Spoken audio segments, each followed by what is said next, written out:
plant questions, harvest answers. This is the oldest ritual of the wise.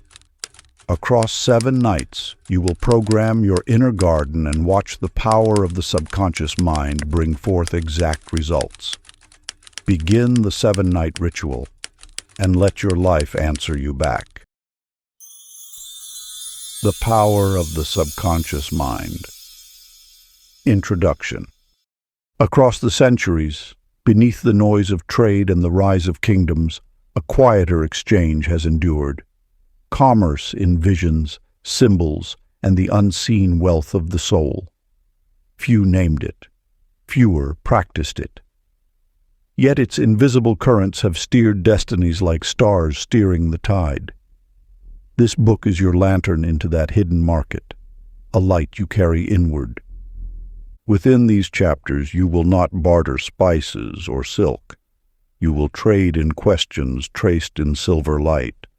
Potters will shape clay in the wheel of sleep. Shepherds will number vibrations instead of sheep. Healers will steep words in moonlit water. Scribes will wake to sentences no hand remembers writing. Musicians will call rain with silence. These are not ornaments of fantasy, but parables of power. Story doors that ease wisdom into your heart. Once, such tales traveled by firelight, given as comfort and as key. They return now as a living ritual, because the dreamer in you is also a builder, a gardener, a navigator, an alchemist tending a hidden flame. Your night is the workshop, your breath, the bellows. So, as you listen, let the language behave like a set of keys rather than a speech. Let each tale open. Behind every story rests a simple practice for the hours when your eyes are closed and your mind is most awake. You will plant questions like seeds and harvest answers like dawn. Remember, the realm of transformation is not distant. It lives in the hush between your last waking thought and your first morning breath. There, your subconscious keeps a ledger more faithful than memory, more generous than chance. Beloved traveler of the inner roads, the stalls are lifting, the lamps are lit, the market of dreams is open. Step through and let the power of the subconscious mind begin its quiet work in you. But before we begin, please hit the like button and let me know where in the world you're watching from today. It's always fascinating seeing who's joining us from around the world. Part 1. Planting the Questions. Chapter 1. The Merchant's Dream Ledger. In the spice-laden markets of ancient Damascus, where the air shimmered with saffron and secrets, Merchant Michael Rodriguez kept 2 ledgers. One recorded his daily trades in careful columns of black ink.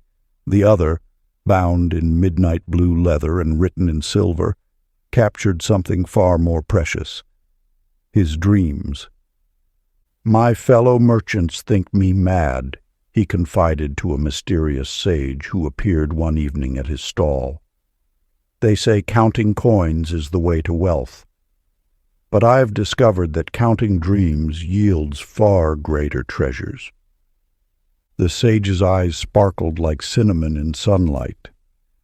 "Show me," he whispered. Michael opened his dream ledger, revealing chapters of shimmering script. "Each night before sleep, I write 3 questions in silver ink. By morning, the answers appear beneath them, in handwriting that is mine, yet not mine." He pointed to recent entries. "Here, when I asked about a new trade route, my sleeping mind drew a map showing hidden oases I'd never known existed. When I followed it, I discovered untapped markets that tripled my wealth." The sage nodded. "Your sleeping mind sees what your waking eyes cannot. But tell me, why silver ink?" Michael smiled. "Because silver belongs to the moon, and the moon rules the realm of dreams. I learned this after years of trial and error, watching which dreams manifested and which faded like morning mist. You too possess such a ledger, though you may not yet see it. It exists in the space between sleeping and waking, where wisdom flows like water through the ancient streets of your consciousness. To access its power, practice this threefold ritual. First, before sleep, write 3 questions in silver ink, or imagine them written in moonlight. Let them be clear but open-ended, like doors waiting to be opened. Second, place the questions under your pillow, or hold them in your mind's eye. As you drift to sleep, picture them dissolving into your dreams like spices melting into evening tea. Third, upon waking, immediately record what comes. Don't judge or analyze. Like a merchant weighing exotic spices, simply note what your inner scales have measured during the night.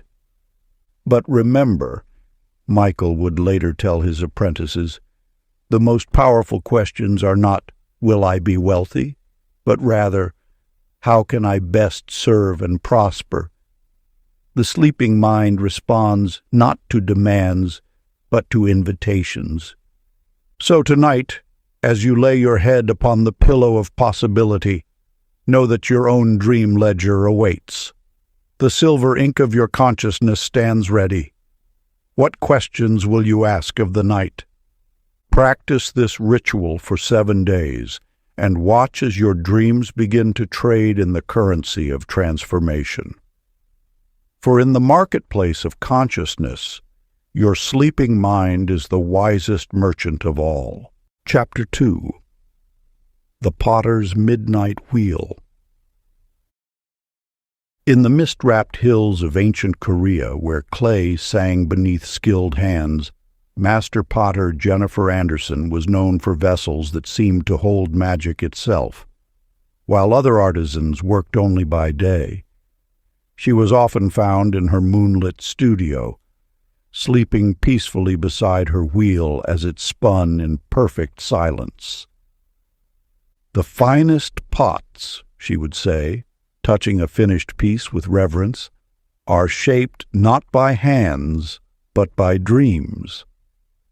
Other potters scoffed, until the day a traveling monk requested one of her legendary vessels. As Jennifer placed a perfectly formed vase before him, its surface rippling with patterns that seemed to move in the light, the monk gasped. "This is impossible," he whispered. "These are sacred symbols from a temple that was lost 1,000 years ago. How did you create them?" Jennifer smiled, running her fingers along the wheel's smooth edge. "Each night, I place a ball of clay here and let my sleeping mind guide its shaping. When I wake, I find vessels that my conscious hands could never create, forms that emerge from the depths of ancient memory." The monk leaned closer. "But how do you maintain the wheel's motion while sleeping?" "I don't," she replied. "The wheel moves only in the realm of dreams, yet the clay remembers its dancing. You too possess such a wheel within your consciousness, ever spinning with creative potential. Like clay waiting to be shaped, your dreams hold forms of possibility that your waking mind cannot conceive. To access this midnight pottery wheel of transformation, practice this ritual. First, before sleep, hold your desires in mind as clearly as a potter holds clay. Feel their weight, their texture, their potential. Second, as you drift toward sleep, imagine placing these desires on the wheel of your consciousness. Picture it spinning, powered by the moon's silver energy. Third, allow your sleeping mind to shape these raw materials of manifestation. Trust that the ancient patterns will emerge. The secret, Jennifer would tell those who sought her wisdom, is not in forcing the clay, but in surrendering to the dream wheel's wisdom. The universe knows forms your hands have yet to learn. Practice this for 9 nights, the time it takes for clay to dry. Watch as your dreams begin to shape reality with the precision of a master potter's hands. For within the studio of your sleeping mind, all things are clay waiting to be formed. Remember, just as Jennifer's most beautiful vessels emerged from her deepest sleep, your greatest creations may come not from striving, but from surrendering to the midnight wheel of transformation. Chapter 3. The Shepherd's Counting Stones. In the rolling highlands of ancient Scotland, where mist clung to heather like dreams to morning, young shepherd David Martinez discovered that counting sheep was not for sleeping, but for waking to abundance. Unlike other shepherds who carried wooden staffs, David collected small white stones, each perfectly round and smooth as pearls. At twilight, while his flock settled into their fold, he would arrange these stones in precise patterns that gleamed in the fading light. 7 stones for wealth, he would whisper, placing them in a spiral. 12 for health, 9 for wisdom. His voice would trail off as sleep embraced him beneath the stars. Other shepherds laughed at his strange ritual, until they noticed his flock multiplying threefold, his gardens overflowing with impossible abundance, and his life touched by what seemed like divine fortune. One evening, an elderly wanderer observed David's ritual and asked, "Why stones instead of sheep?" David lifted a smooth stone, letting it catch the last rays of sunset. Sheep move and change, but numbers are eternal. When I plant these numerical seeds in the fertile soil of sleep, they grow into the very things they represent. The wanderer's eyes widened. You've rediscovered the ancient art of numerical manifestation. Each number, David explained, holds a specific vibration. 7 carries the energy of abundance, 12 of completion, 9 of wisdom. By holding these stones as I drift to sleep, I program my dreaming mind with their sacred frequencies. You too can practice this art of numerical manifestation. The stones of possibility lie waiting in the field of your consciousness. To access this shepherd's wisdom, first, collect 7 small stones, or visualize them. Let them be smooth and white as moonlight. Second, before sleep, arrange them in a spiral pattern, moving counterclockwise from the outside in. With each placement, declare, "I am abundance made manifest." Third, as you drift to sleep, imagine each stone sinking into the earth of your unconscious mind, planting numerical seeds of manifestation. The secret, David would share with those who noticed his prosperity, lies not in the counting, but in allowing yourself to become the numbers themselves. 7 is not just a number. It is the vibration of abundance taking form through you. Practice this ritual for 7 nights, allowing the ancient mathematics of manifestation to work through your dreaming mind. For in the eternal pastures of consciousness, you are both the shepherd and the flock, the counter and the counted, the stone and the hand that places it. Remember, just as David transformed simple stones into seeds of abundance, your sleeping mind can transmute ordinary numbers into extraordinary manifestations. Tonight, let the counting begin. Chapter 4. The healer's whispered remedies. In the misty mountains of ancient Tibet, where healing herbs grew between snow and stars, temple healer Sarah Thompson practiced a medicine that puzzled even the wisest masters. While other healers mixed potions by daylight, she would sit beside sleeping patients, whispering remedies into the shell of their ears as the moon climbed heaven's stairs. "The sleeping mind," she would say, touching her throat where a jewel of lapis lazuli gleamed, "is the greatest pharmacy ever created." Her reputation grew after curing a merchant of decades-long ailments with just 3 nights of whispered words. When asked her secret, she would smile and say, "I don't heal them. I simply remind their sleeping minds how to heal themselves." One winter evening, a young monk observed her treating a dying child.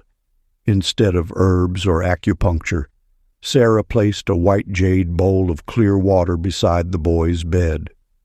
As midnight approached, she began whispering into the water, her words creating ripples that caught moonlight like silver fish. "First, I speak to the water," she explained softly. "Water holds memory better than any scroll. Then, as the child sleeps, these energized words seep into his dreams like medicine into soil." The monk watched in amazement as color returned to the boy's cheeks. "But what are you whispering?" "Not cures," Sarah replied, "but remembrances. I remind the water, and through it the sleeping child, of perfect health. The body knows how to heal. It simply needs to be reminded while consciousness sleeps. You, too, can access this midnight pharmacy of transformation. Your sleeping mind awaits its healing whispers. Practice this ancient ritual. First, place a bowl of pure water beside your bed. Let it rest in moonlight for 1 hour before sleep. Second, whisper your healing intentions into the water 3 times. I remember perfect health. I remember divine harmony. I remember complete wholeness. Third, as you drift to sleep, imagine the energized water releasing its healing memories into your dreams like stars dissolving into dawn. Remember, Sarah would counsel those seeking her wisdom, the most powerful healing doesn't force change, but awakens remembrance. Your body knows its perfect state. It simply needs reminder in the language of dreams. Practice this ritual for 3 nights during the waxing moon, when nature's healing energies flow strongest. Watch as your sleeping mind dispenses its own divine medicine. For within the midnight pharmacy of consciousness, every cure already exists, waiting only for the whispered word of remembrance to awaken it. Chapter 5. The Scribe's Invisible Ink. In the alabaster halls of ancient Alexandria, where knowledge whispered from countless scrolls, court scribe Joshua Garcia was known for solving the kingdom's most perplexing riddles. While other scribes labored with quill and ink by day, Joshua would place blank papyrus beside his bed each night, awakening to find solutions written in script that faded with the morning light. "True wisdom," he would say, touching the ethereal writings before they vanished, "flows not from the pen, but from the sleeping mind's invisible ink." His unusual method drew skepticism until the day the pharaoh's architects faced an impossible mathematical challenge in building a new temple. After countless failed attempts, they brought their scrolls to Joshua. "Leave them with me tonight," he said, placing the architectural diagrams beside an unmarked sheet of papyrus. "The answers will come in dreams." The next morning, The architects found complex calculations and diagrams drawn in shimmering script that seemed to float above the page. As they hurriedly copied the solutions, the original marks began to fade like dew under the rising sun. "How do you summon such knowledge?" they asked, amazed that the solutions worked perfectly. Joshua gestured to his simple writing table. "Each night, I prepare the blank page, not with ink, but with questions. As I sleep, my mind dips its quill in the well of infinite wisdom. The answers arrive in script that only morning's first light can read. You, too, possess such a scroll of inner wisdom, waiting to be inscribed with the answers you seek. Your sleeping mind holds an inkwell of infinite solutions. To access this midnight library of knowledge, practice this ritual. First, before sleep, place a blank page beside your bed. Write your question at the top in clear, purposeful script. Second, light a single candle and declare, "Through the ink of dreams, wisdom writes its truth." Third, as you drift to sleep, imagine your consciousness as empty parchment, ready to receive night's invisible calligraphy. The secret, Joshua would tell those who sought his counsel, lies not in the writing, but in preparing a space pure enough for wisdom to inscribe itself. The universe's hand moves only across chapters of surrender. Practice this for 7 nights, watching how your questions transform into answers that shine briefly in dawn's first light before sinking into your permanent knowing. For within the great library of your sleeping mind, every answer awaits its moment to be inscribed. Remember, just as Joshua's most profound solutions came through dreams in visible ink, your greatest insights may flow not from conscious thought, but from the midnight scribe of your sleeping mind. Chapter 6. The Musician's Silent Symphony. In the moonlit valleys of ancient Tibet, where prayer flags whispered secrets to the wind, wandering musician Amanda Phillips discovered that the most powerful melodies were those that had never been played. Unlike other musicians who carried instruments, Amanda traveled with only a small jade pendant shaped like a dormant lotus. At night, while others sought shelter in monasteries, she would sit beneath flowering plum trees, holding the pendant to her heart as she drifted into sleep. "The sweetest songs," she would say, "are born not from strings or flutes, but from the orchestra of dreams." Her reputation spread after a drought-stricken village found their wells mysteriously filled following her visit. Witnesses spoke of hearing impossible music in their sleep, the sound of rain woven into melody, though the night had been clear and Amanda carried no instrument. One evening, a young monk found her seated beneath a gnarled plum tree, her pendant glowing softly in the dusk. "How do you make music without instruments?" he asked.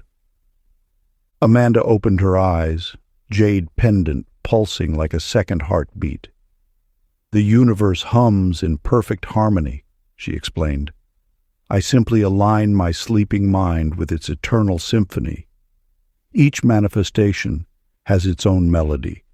Abundance sounds like flowing water, healing like wind through bamboo, transformation like thunder wrapped in silence.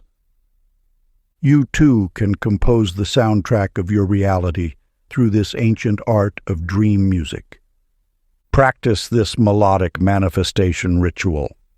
First, before sleep, hold something smooth and cool, like a stone or crystal, to your heart. Feel its resonance with your pulse. Second, as you drift toward dreams, Whisper 3 times. I am the instrument through which the universe plays its perfect song. Third, allow your consciousness to become a grand concert hall, where the music of manifestation performs through the orchestra of your sleeping mind. The secret, Amanda would share with those who noticed reality shifting in her wake, is not in making the music, but in becoming the instrument itself. When you surrender to the universe's symphony, every cell in your body begins to sing the song of transformation. Practice this ritual for 9 nights, letting each sleep deepen your attunement to the cosmic orchestra. For within the concert hall of consciousness, you are both the musician and the music, the instrument and the melody, the silence and the song. Remember, just as Amanda shaped reality through dream songs, your sleeping mind can conduct the symphony of your transformation. Tonight, let the eternal music play through you. Chapter 7. The Gardener's Moon Seeds.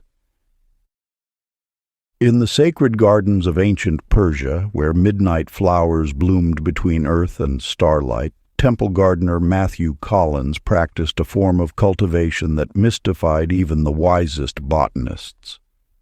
While other gardeners sowed their seeds by day, he would wait for the full moon to cast its silver light across his mysterious garden.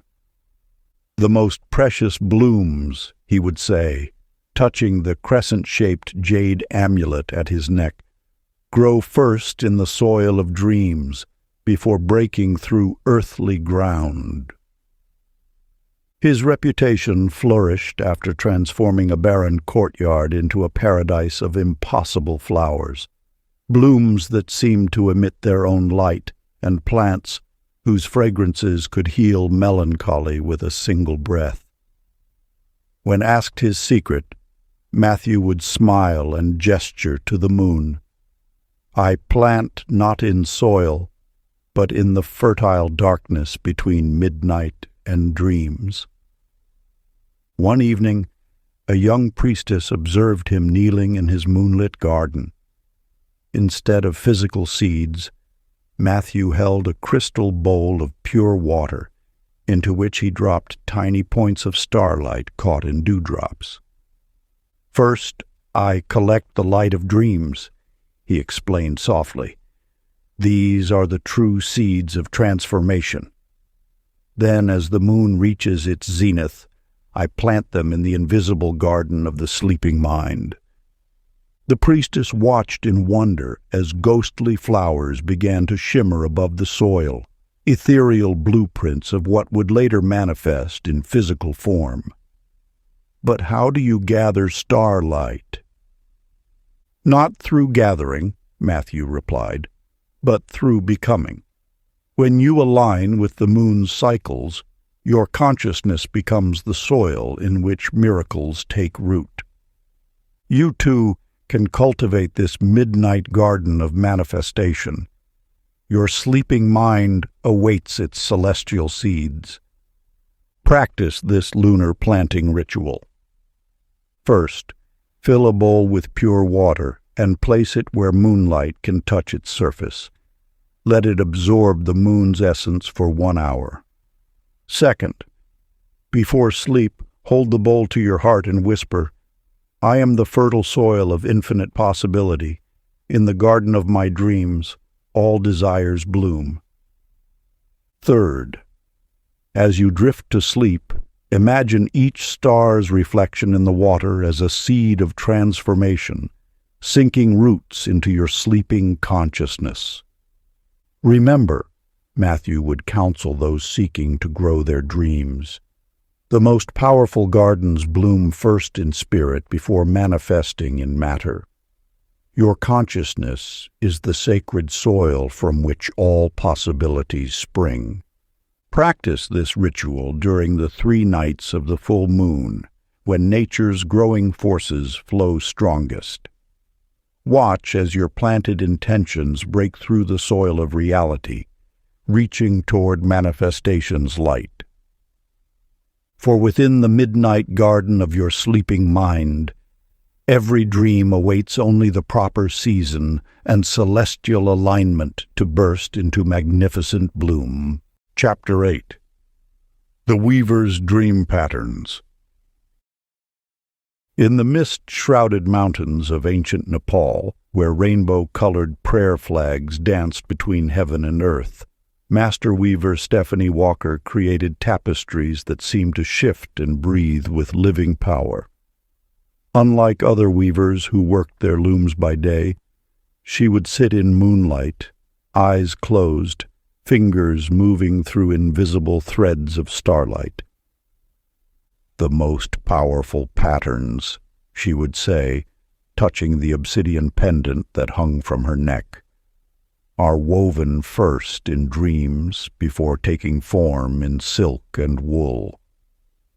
Her unusual method drew pilgrims from distant lands after she created a tapestry that seemed to pulse with healing energy. Those who slept beneath it reported waking to find their ailments mysteriously cured. When questioned about her technique, Stephanie would gesture to the empty loom that stood in her chamber's darkest corner. "By day this loom sits idle," she explained, "but in dreams it becomes the framework where destiny's threads intertwine." One night, a young monk observed her in secret.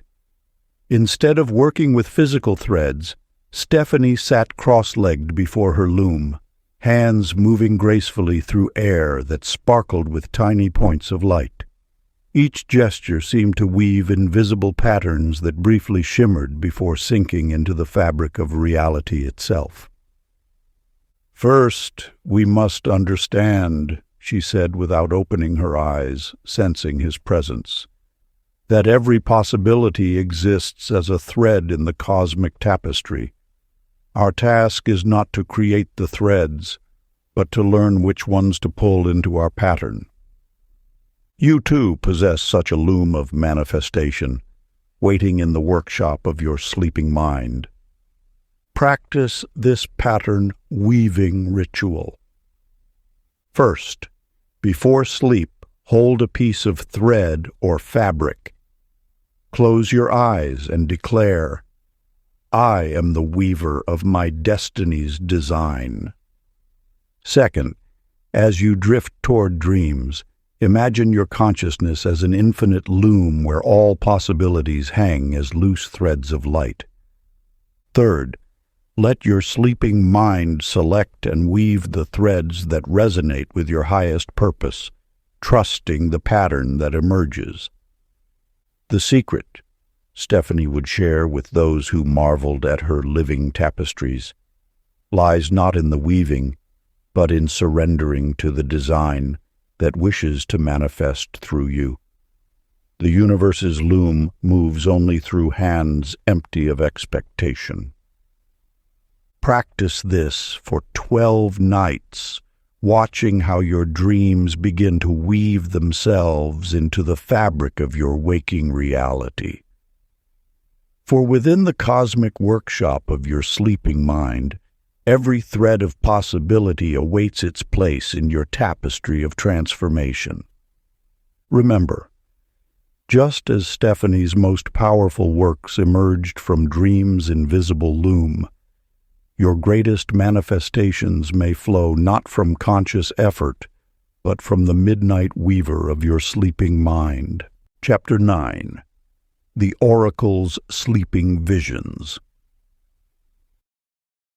In the crystal caves of ancient Delphi, where sacred vapors rose from earth's depths to touch divine realms, lived an oracle unlike any other.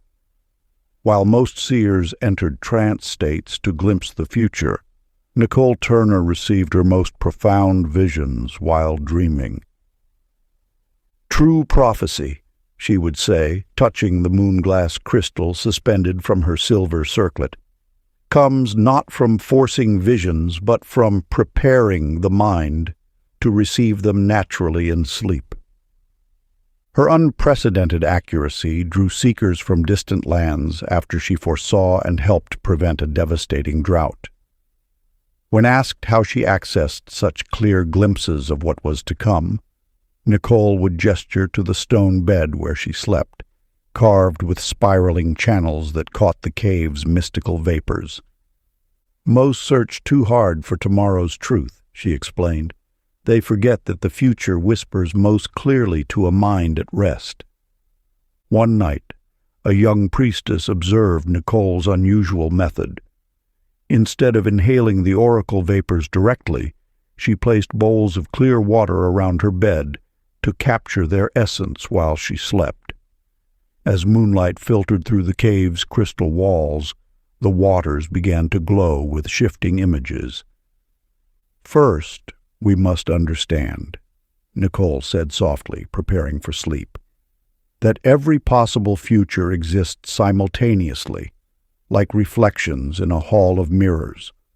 Our task is not to force the visions, but to become still enough to see which reflection seeks to emerge.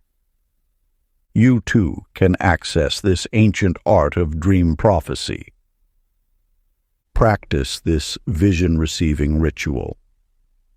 First, place a bowl of pure water near your bed where moonlight can touch it. Before sleep, declare, "I am the clear mirror through which future truth reflects." Second, as you drift toward dreams, imagine your consciousness as a still pool, ready to receive whatever images ripple across its surface. Third, let your sleeping mind become a sacred cave where tomorrow's whispers echo freely, trusting the visions that arise without grasping.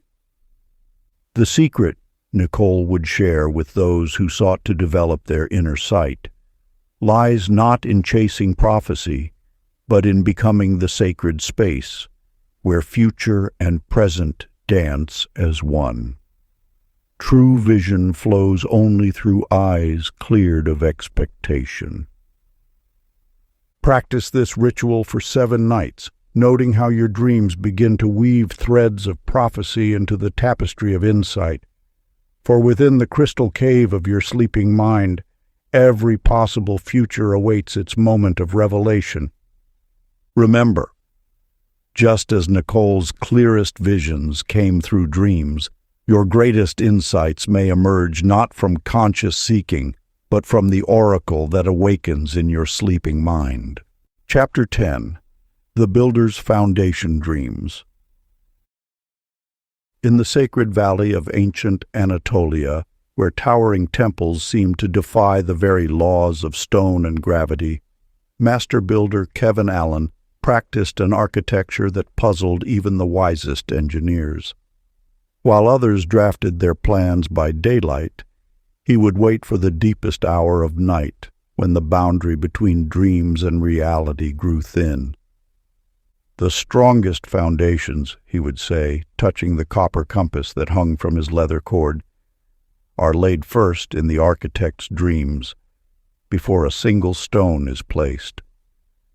His reputation soared after constructing a temple whose proportions created harmonies so perfect that visitors would weep upon entering.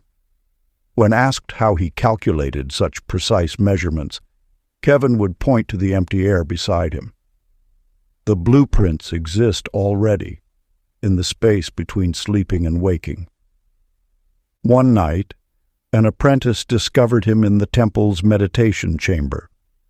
Instead of drawing on parchment, Kevin sat cross-legged with closed eyes, his hands moving through empty space as if assembling invisible structures.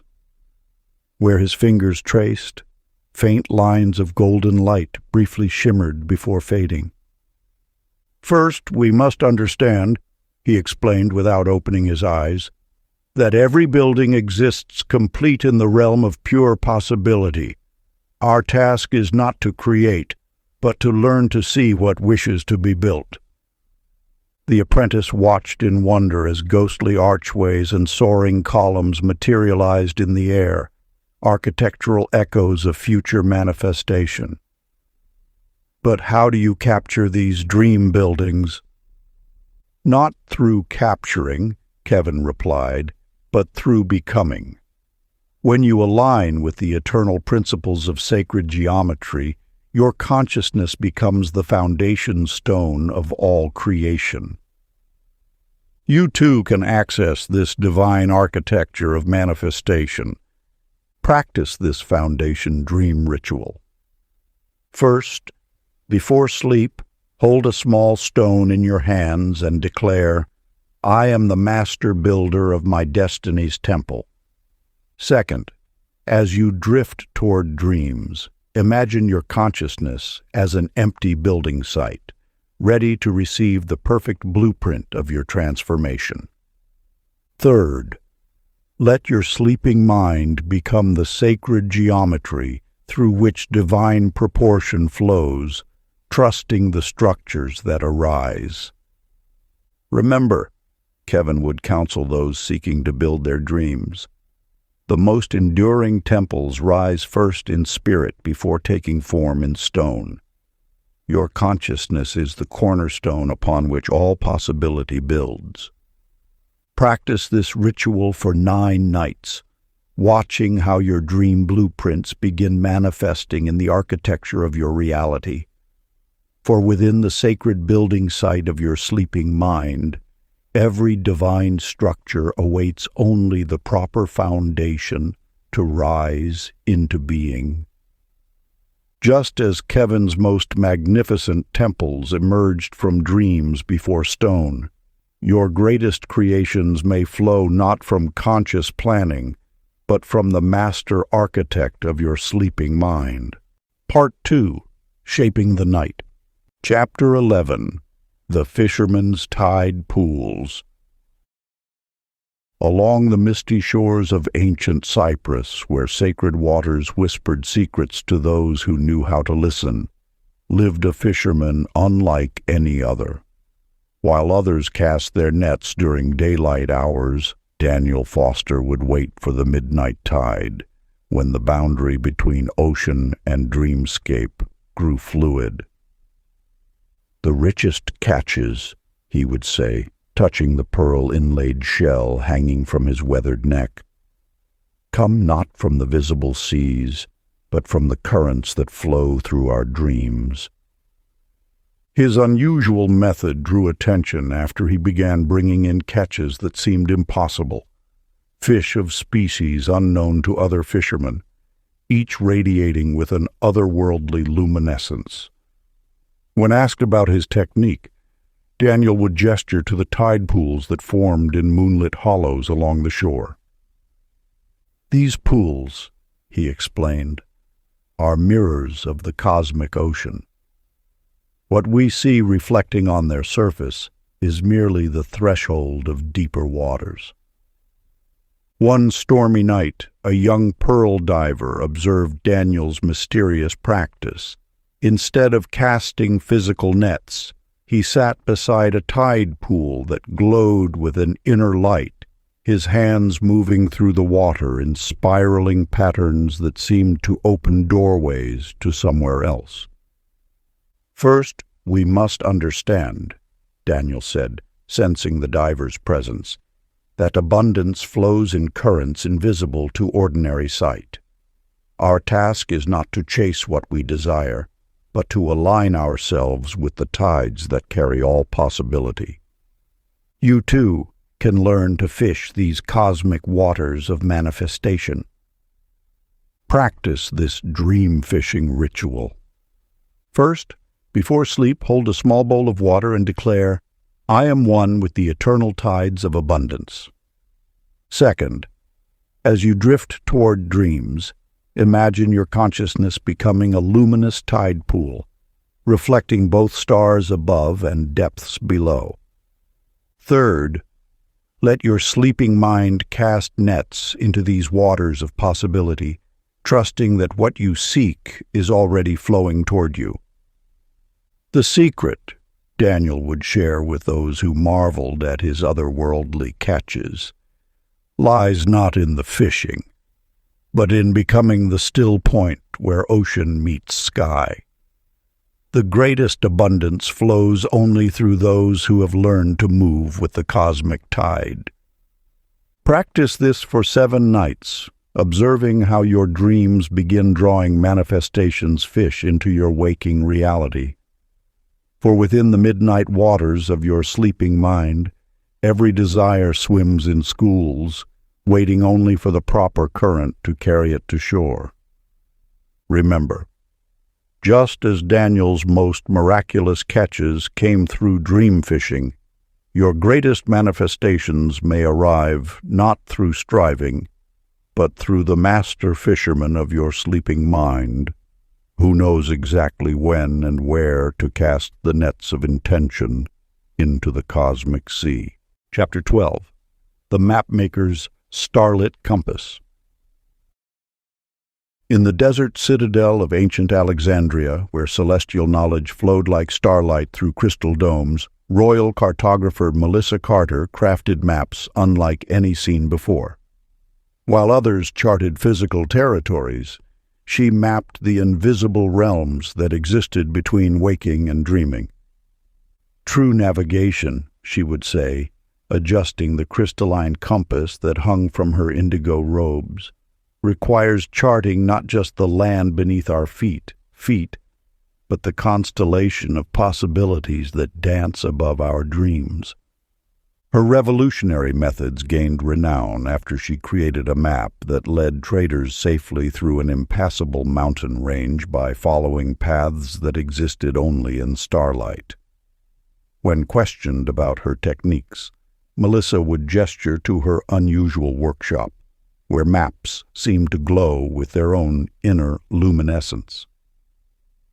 Most cartographers, she explained, tracing patterns in the air with stardust-stained fingers, forget that every physical journey first exists as a trail of light in higher realms.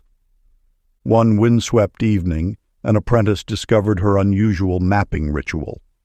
Instead of drawing by lamplight, Melissa lay beneath her workshop's open dome, her eyes closed as meteor showers painted trails across the night sky. Where each star streak fell, new pathways appeared on the blank parchment beside her. First, we must understand, she whispered, her consciousness dancing with celestial fire, that every destination exists simultaneously in both physical and dream realms. Our task is not to create the path, but to reveal the starlight road that already connects them. You too can learn to navigate by these celestial dream maps. Practice this star-charting ritual. First, before sleep, hold a small crystal and declare, "I am the living compass that bridges earth and stars." Second, as you drift toward dreams, imagine your consciousness expanding like the night sky, each star a potential destination in your journey. Third, let your sleeping mind become the sacred cartographer, drawing maps of possibility with threads of starlight. Remember, Melissa would counsel those seeking to chart their own destinies, the surest path often appears first in dreams before manifesting on earth. Your consciousness is the bridge between these realms. Practice this ritual for 7 nights, noting how your dream maps begin illuminating paths in your waking life. For within the celestial archive of your sleeping mind, every possible journey awaits its moment of revelation. Just as Melissa's most accurate maps emerged from star dreams before touching parchment, your clearest direction may come not from conscious planning, but from the master cartographer of your dreaming mind, who reads the eternal stars like others. Read Common Road Signs. Chapter 13. The Perfumer's Scent Memories. In the aromatic gardens of ancient Persia, where sacred essences drifted like invisible poetry on the wind, master perfumer Christopher Evans practiced an art that transcended ordinary fragrance craft. While others distilled flowers by daylight, he would wait for the midnight dew, when the boundary between scent and spirit grew permeable. The most powerful essences, he would say, touching the glass vial that hung from his silk sash, are those that capture not just earthly aromas, but the very fragrance of transformation itself. His reputation flourished after creating a perfume that brought tears of joy to all who breathed it, each person experiencing the exact scent of their happiest memory. When asked about his technique, Christopher would smile and point to the evening mist rising from his gardens. Regular perfumers, he explained, work only with flowers that have already bloomed. But the most profound essences come from the dreams of flowers yet to open. One moonlit night, a curious herbalist discovered him in his midnight laboratory. Instead of working with physical oils, Christopher sat surrounded by empty crystal vessels, his hands weaving through the air as if gathering invisible fragrances. Where his fingers moved, tiny sparkles of aromatic light would briefly shimmer before condensing into drops of otherworldly essence. "First, we must understand," he said, his eyes closed in concentration, "that every transformation has its own divine fragrance. Our task is not to create these sacred scents, but to learn to capture what already perfumes the air of possibility. You too can learn to bottle the essence of manifestation. Practice this aromatic dream ritual. First, before sleep, cup your hands as if holding a precious vial and declare, "I am the master distiller of transformation's perfume." Second, as you drift toward dreams, imagine your consciousness becoming a crystal vessel, ready to collect the pure essence of your desired change. Third, let your sleeping mind become the sacred alchemist, gathering the invisible fragrance of your transformation into the bottle of your becoming. Remember, Christopher would teach those seeking to craft their own essences of change, the most powerful perfumes are those that carry not just scent, but spirit. Your consciousness is the vessel in which ordinary experience transforms into sacred essence. Practice this ritual for 7 nights, noticing how your dream-gathered fragrances begin perfuming your waking reality with the scent of manifestation. For within the aromatic laboratory of your sleeping mind, every divine essence awaits only the proper vessel to contain its power. Just as Christopher's most miraculous perfumes emerged from dream distillation before taking physical form, your greatest transformations may flow not from outer action, but from the master perfumer of your sleeping mind, who knows how to bottle the very essence of possibility itself. Before we get into the next chapter, you can download a free ebook version of this audiobook using the link in the pinned comment below this video. Chapter 14. The Mathematician's Midnight Calculations. In the hallowed halls of ancient Alexandria's great library, where sacred geometries whispered their secrets in the dark, mathematician Rachel Martinez discovered that numbers held a deeper magic after sunset. While other scholars labored over scrolls by daylight, she would wait for the midnight hour, when equations seemed to solve themselves in shimmering starlight. The greatest mathematical truths, she would say, touching the golden abacus pendant at her throat, reveal themselves not through logic, but through the infinite calculations of the dreaming mind. Her reputation grew after solving an equation that had puzzled the Empire's finest minds for generations. When asked how she achieved the impossible, Rachel would gesture to her unusual study chamber, where walls were covered not in numbers, but in spiraling mandalas that seemed to pulse with inner light.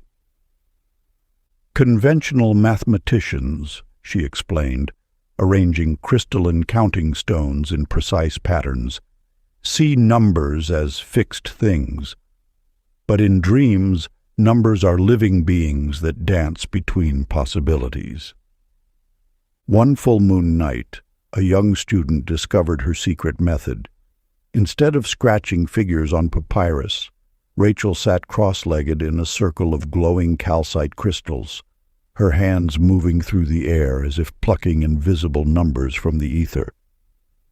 Where her fingers touched, mathematical symbols would briefly flame in gold before arranging themselves into perfect solutions. "First, we must understand," she whispered, her consciousness merged with cosmic arithmetic, "that every problem contains its own solution within its heart. Our task is not to force answers, but to let the universal mathematics solve itself through us. You, too, can access this infinite calculating power. Practice this midnight mathematics ritual. First, before sleep, hold a clear crystal and declare, 'I am the living equation that balances all possibilities.' Second, as you drift toward dreams, imagine your consciousness becoming a sacred abacus, each bead a star in the infinite expanse of solution. Third, let your sleeping mind become the divine mathematician, computing perfect answers through the language of light. The secret," Rachel would share with those seeking mathematical enlightenment, "lies not in thinking about numbers, but in becoming the living calculation itself. Practice this for 7 nights, watching how your dream solutions begin manifesting in your waking reality. For within the cosmic library of your sleeping mind, every answer exists simultaneously, waiting only for the proper function to call it forth. Just as Rachel's most brilliant solutions emerged through midnight calculations before touching parchment, your greatest breakthroughs may come not through logical effort, but through the master mathematician of your dreaming mind, who computes with stars instead of numbers, and solves impossibilities with the ease of counting breaths." Chapter 15. The Storyteller's Living Tales. In the fire-lit caves of ancient Cappadocia, where echoes carried whispers of forgotten wisdom, wandering storyteller Brian Taylor practiced an art that transcended mere tales. While other storytellers recited memorized legends, he would enter the twilight state between waking and dreaming, allowing stories to flow through him like living rivers of light. "True stories," he would say, touching the worn prayer beads of lapis lazuli that hung at his waist, "are not invented, but received from the great library of dreams, where all tales that ever were or will be already exist." His reputation spread after telling a story so powerful it transformed an entire village's fortune, each listener finding their own perfect path hidden within his words.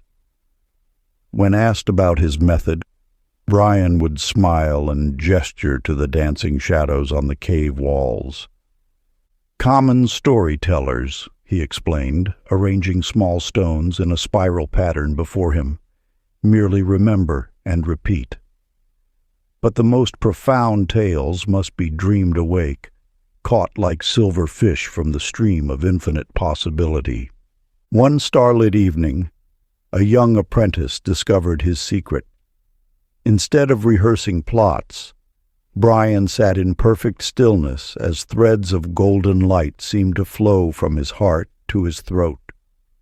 Where each thread touched his lips, New stories sparked to life, each one exactly what someone in his audience needed to hear.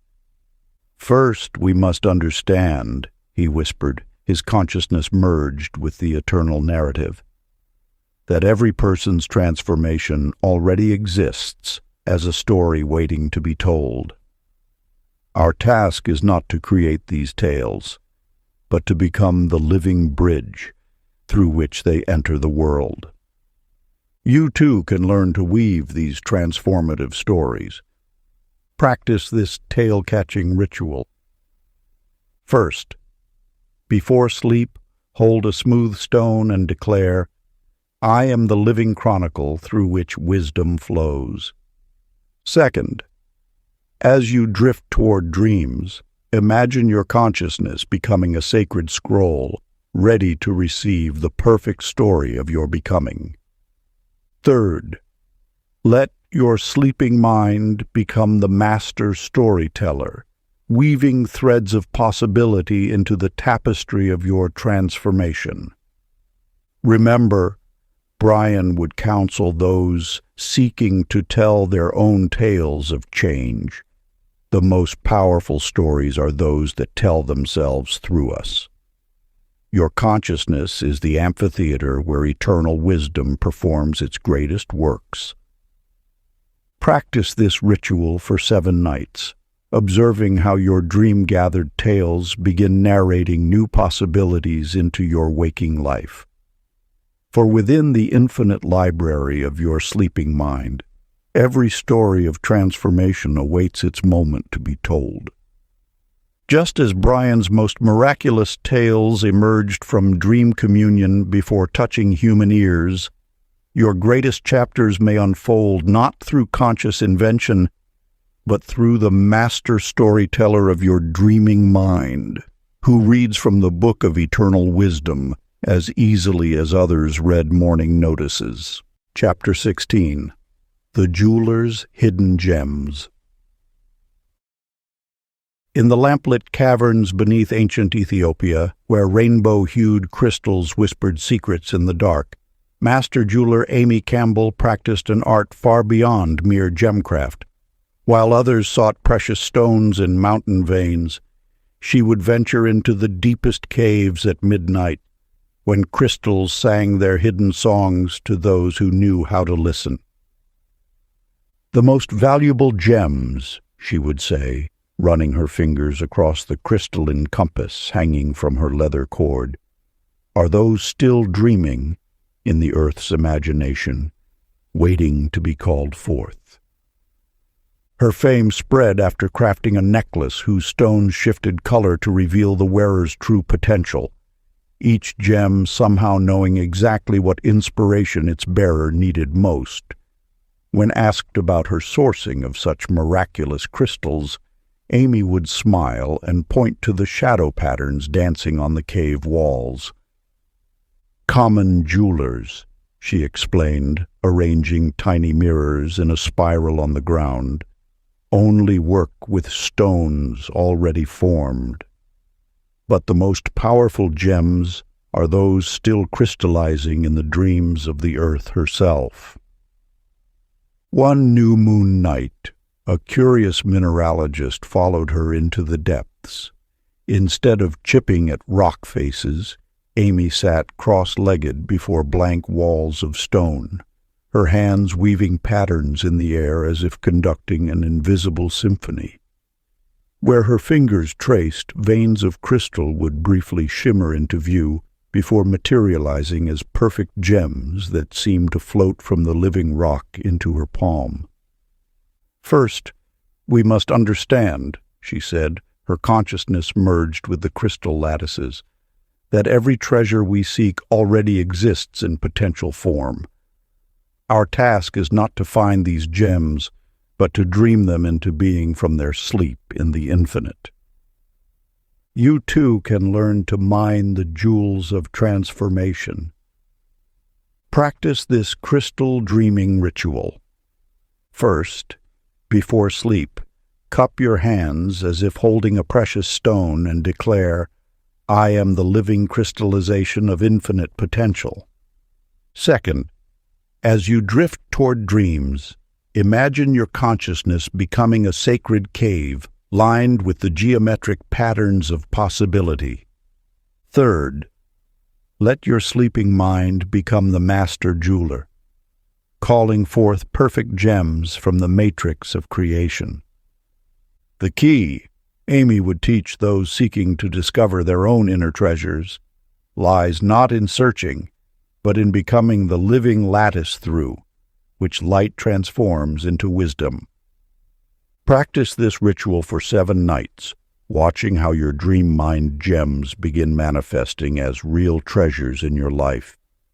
For within the infinite crystal cave of your sleeping mind, every precious stone of transformation already exists, waiting only for the proper resonance to call it forth.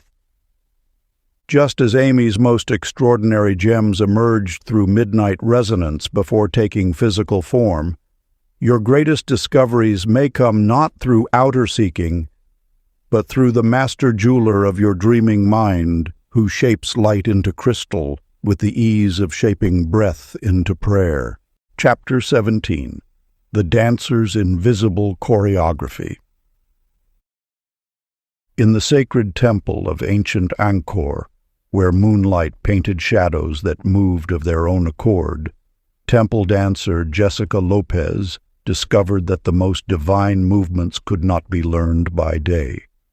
While other dancers practiced precise positions beneath the sun, she would wait for the midnight hour, when the air itself seemed to pulse with ethereal rhythms.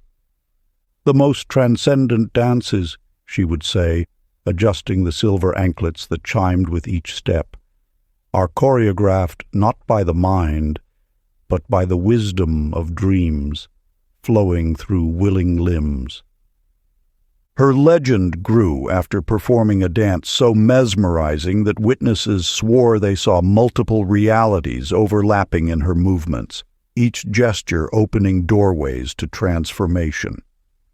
When asked how she achieved such impossible grace, Jessica would gesture to the temple's central courtyard, where stone dancers seemed to shift positions in the flickering torchlight.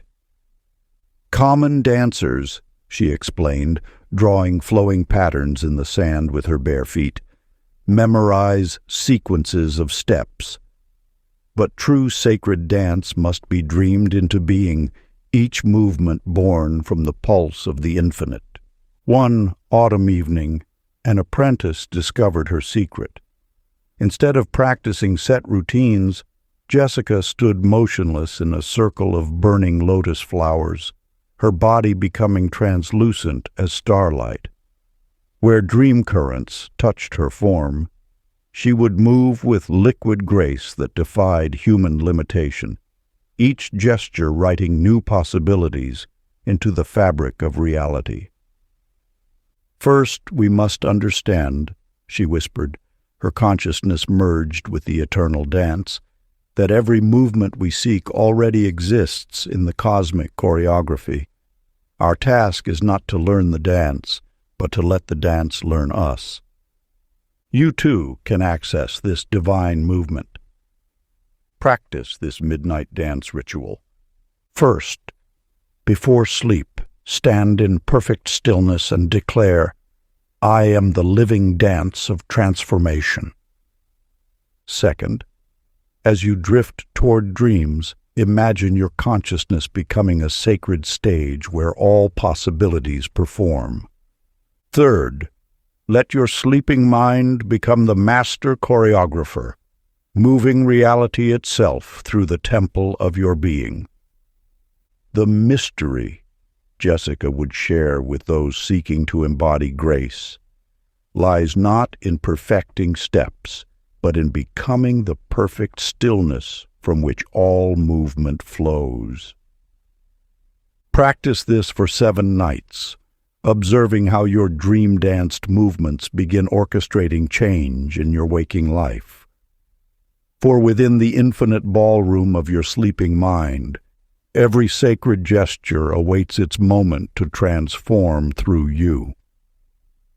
Just as Jessica's most miraculous dances emerged through midnight communion before taking physical form, your greatest transformations may flow not through conscious effort, but through the master choreographer of your dreaming mind, who dances between worlds as easily as others walk between rooms. Chapter 18. The Blacksmith's Dream Forge. In the shadow-filled mountains of ancient Armenia, where volcanic fires still whispered secrets of creation, village blacksmith Timothy Roberts practiced an art that transcended ordinary metalwork. While other smiths hammered only during daylight, he would wait for the deepest hour of night, when the boundary between fire and dreams grew thin.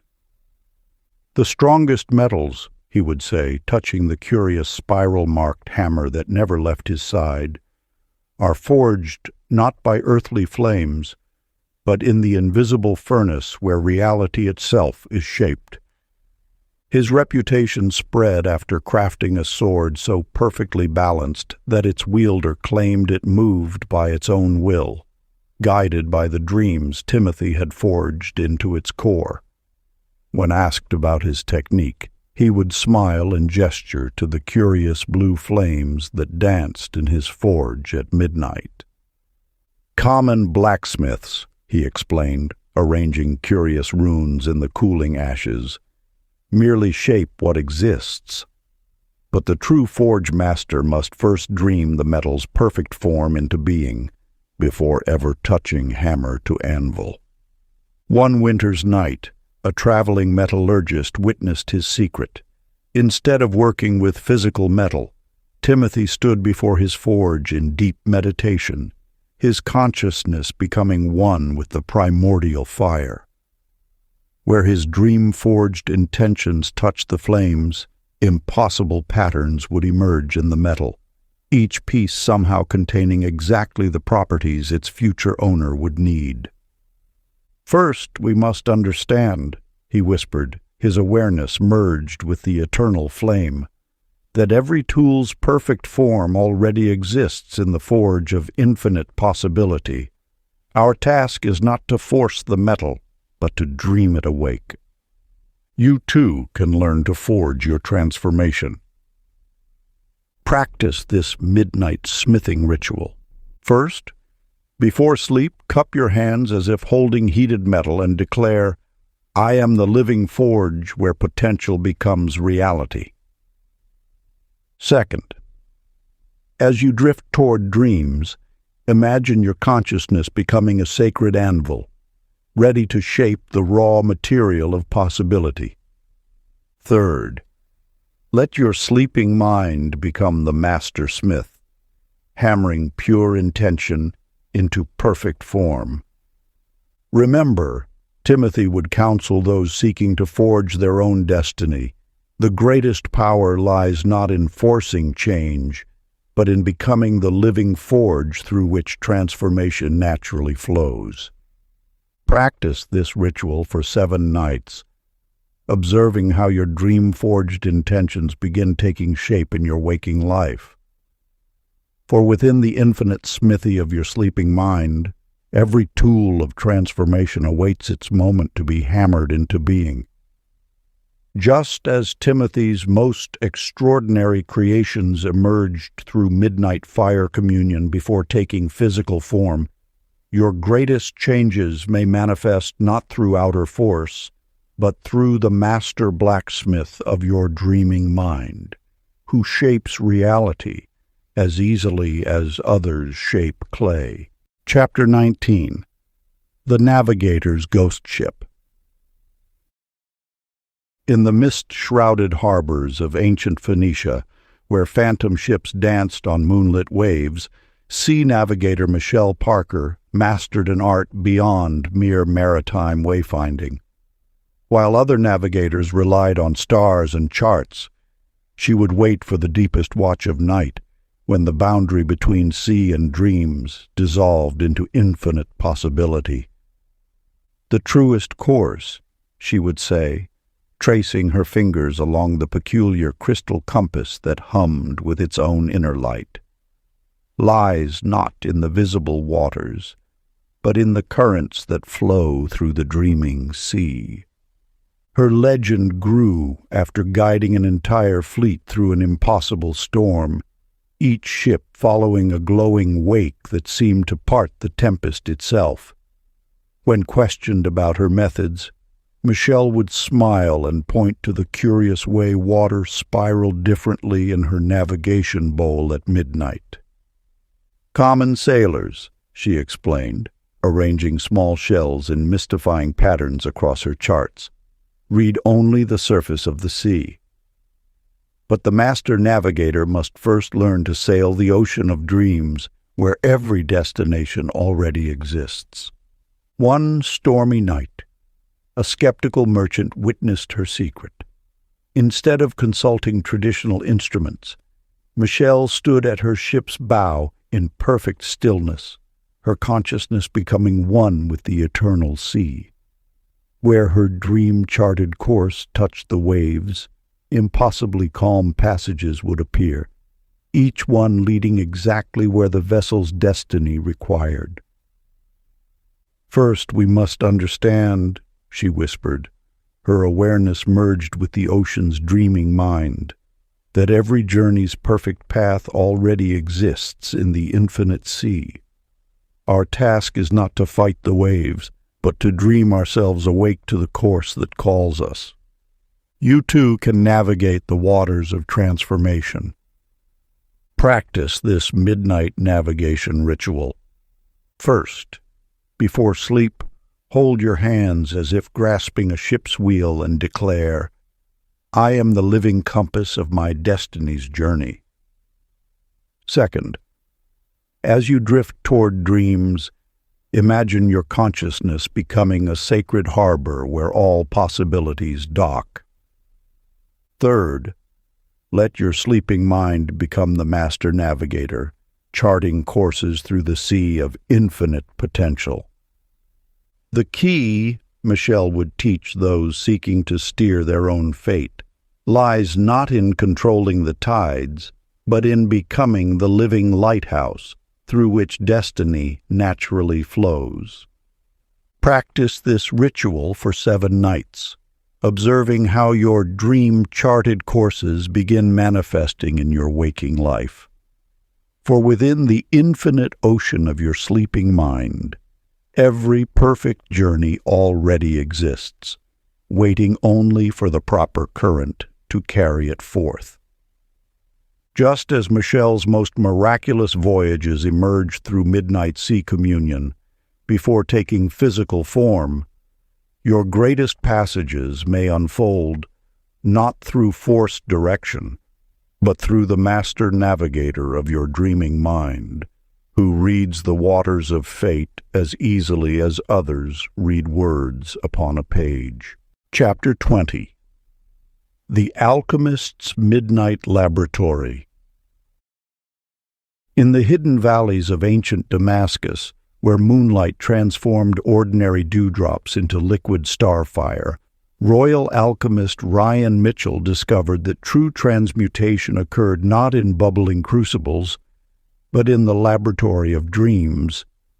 While other alchemists sought the philosopher's stone through endless experiments, he worked in the silent hours when reality itself became fluid.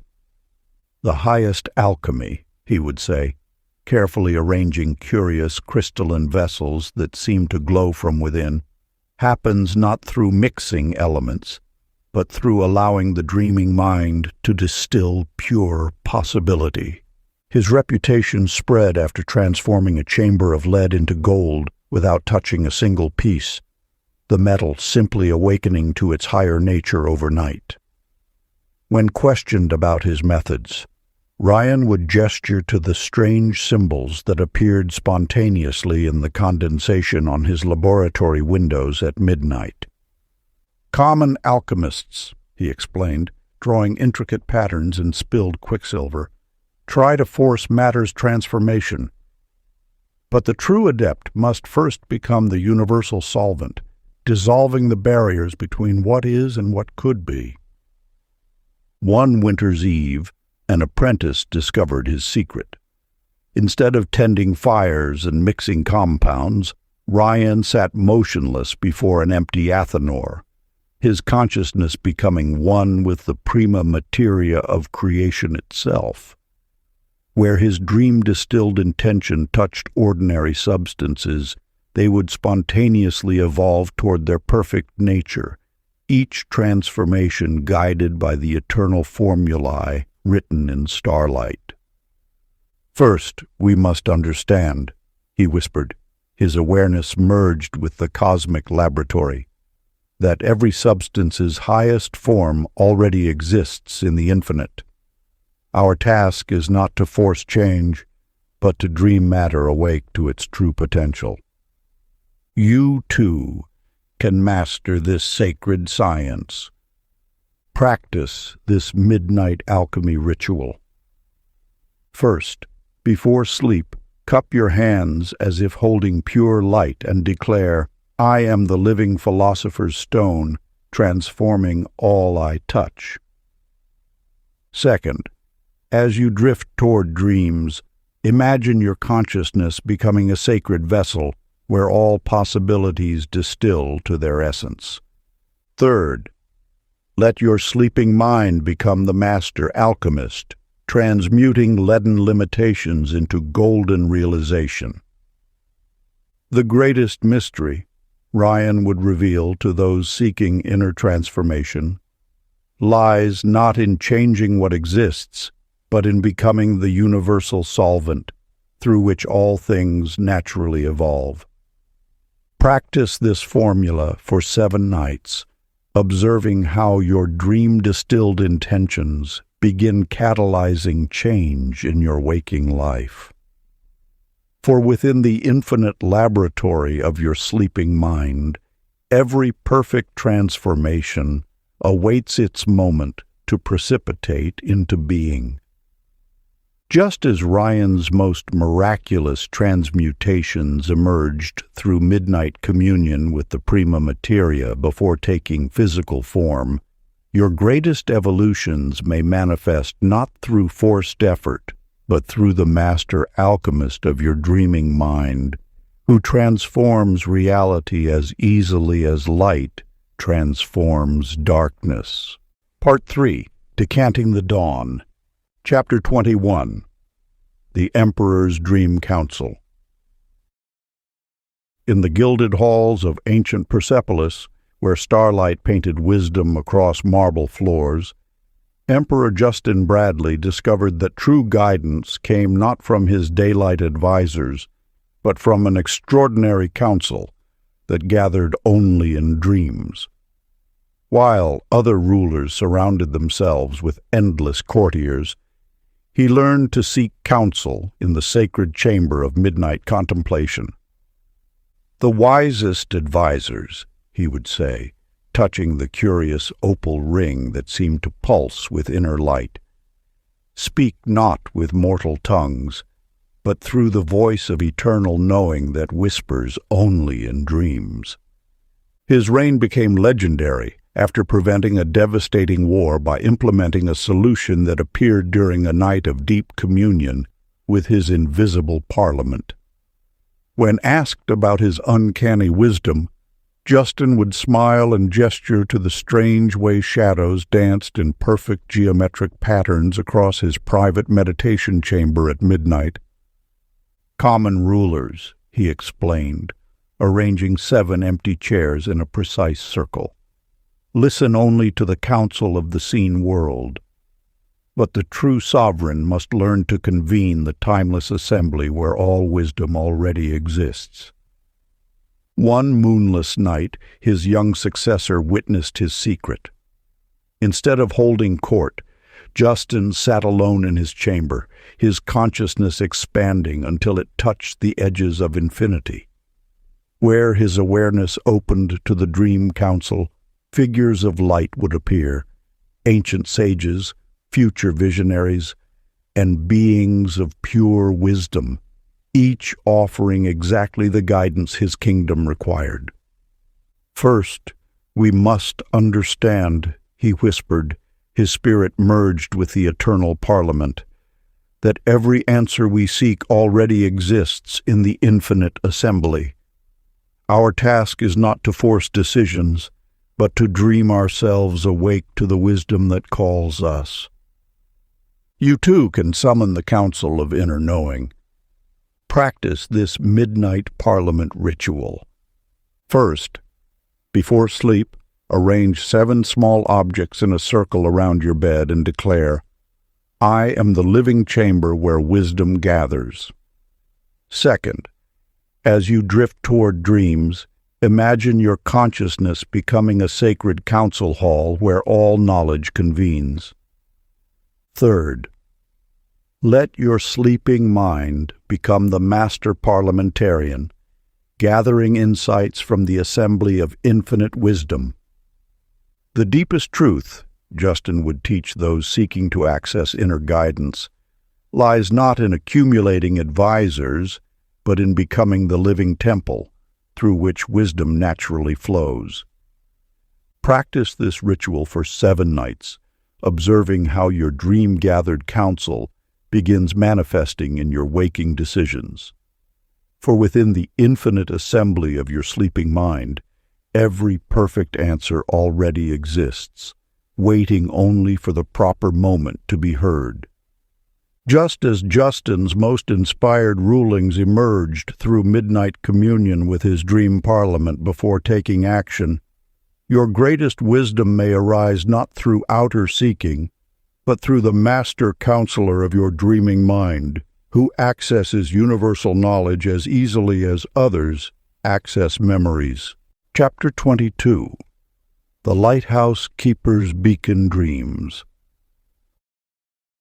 On the storm-swept cliffs of ancient Alexandria, where celestial fire danced between sea and sky, lighthouse keeper Kimberly Wright discovered that true guidance came not from the physical flame above, but from the eternal beacon that burned only in dreams. While other keepers tended merely to earthly fires, she learned to kindle the light that illuminates souls. "The truest beacon," she would say, touching the curious crystal prism that seemed to capture starlight itself, "shines not for mortal ships alone, but for spirits seeking their perfect harbor in the infinite sea." Her legend grew after guiding an entire fleet through impossible darkness, each vessel following an ethereal light that seemed to emerge from the very fabric of night. When questioned about her methods, Kimberly would gesture to the strange way her lighthouse crystal hummed different notes at midnight. "Common keepers," she explained, arranging small mirrors to catch moonlight in mysterious patterns, "tend only to physical flames. But the true guardian must learn to kindle the eternal fire that burns in the lighthouse of dreams." One stormy night, a wandering mystic witnessed her secret. Instead of simply maintaining the tower's flame, Kimberly sat in perfect stillness before her crystals, her consciousness becoming one with the light itself. Where her dream beacon touched the darkness, paths of pure radiance would appear, each one leading lost souls exactly where their destiny required. "First we must understand," she whispered, her awareness merged with the eternal flame, "that every soul's perfect path already exists in the infinite light. Our task is not to create the way, but to dream ourselves awake to the beacon that already burns. You, too, can kindle this inner lighthouse. Practice this midnight beacon ritual. First, before sleep, cup your hands as if holding pure light and declare, "I am the living lighthouse of eternal guidance." Second, as you drift toward dreams, imagine your consciousness becoming a sacred tower, where all paths converge in perfect clarity. Third, Let your sleeping mind become the master beacon, illuminating ways through the darkness of uncertainty. The deepest mystery, Kimberly would teach those seeking to light their own way, lies not in fighting the darkness, but in becoming the living flame through which all paths naturally reveal themselves. Practice this ritual for 7 nights, observing how your dream-kindled light begins illuminating your waking journey. For within the infinite lighthouse of your sleeping mind, every perfect path already shines, waiting only for your inner beacon to reveal it. Just as Kimberly's most miraculous guidance emerged through midnight communion with the eternal flame before taking physical form, your clearest direction may appear not through outer searching, but through the master lighthouse keeper of your dreaming mind, who parts the darkness as easily as dawn parts night. Chapter 23. The Winemaker's Fermented Visions. In the sun-drenched valleys of ancient Provence, where time itself seemed to age like fine wine, Master Vintner Aaron Thompson discovered that true transformation required not just the patience of fermentation, but the wisdom of dream aging. While other winemakers focused on earthly grapes, he learned to harvest the invisible vintages that ripened only in moonlight. The finest wines, he would say, carefully arranging curious crystalline vessels that seem to hold liquid starlight, mature not through time alone, but through dreams that age the very essence of possibility. His reputation spread after producing a legendary vintage that seemed to grant drinkers visions of their highest potential, each sip containing not just flavor, but crystallized revelation. When asked about his methods, Aaron would gesture to the strange way his cellar walls wept golden drops at midnight that evaporated by dawn. "Common vintners," he explained, drawing patterns in spilled wine that momentarily glowed, force grapes to yield their secrets. But the true winemaker must first become the sacred vessel, where transformation naturally ferments. One autumn evening, a wandering monk discovered his secret. Instead of tending vats and checking pressures, Aaron sat motionless before empty barrels, his consciousness becoming one with the eternal vintage itself.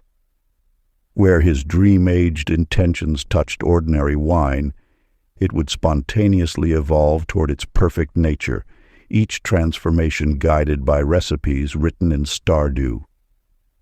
"First, we must understand," he whispered, his awareness merged with the cosmic cellar, "that every soul's finest vintage already exists in the infinite.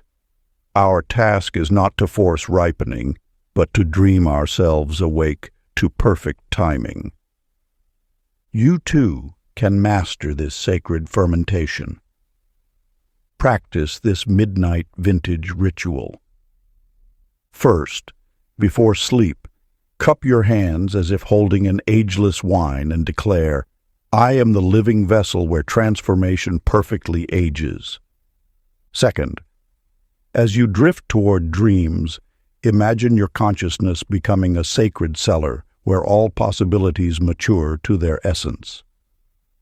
Third, let your sleeping mind become the master vintner, aging leaden moments into golden realization. The deepest mystery, Aaron would reveal to those seeking inner transformation, lies not in rushing change, but in becoming the eternal cask through which all things naturally perfect themselves. Practice this fermentation for 7 nights, observing how your dream-aged intentions begin maturing in your waking life.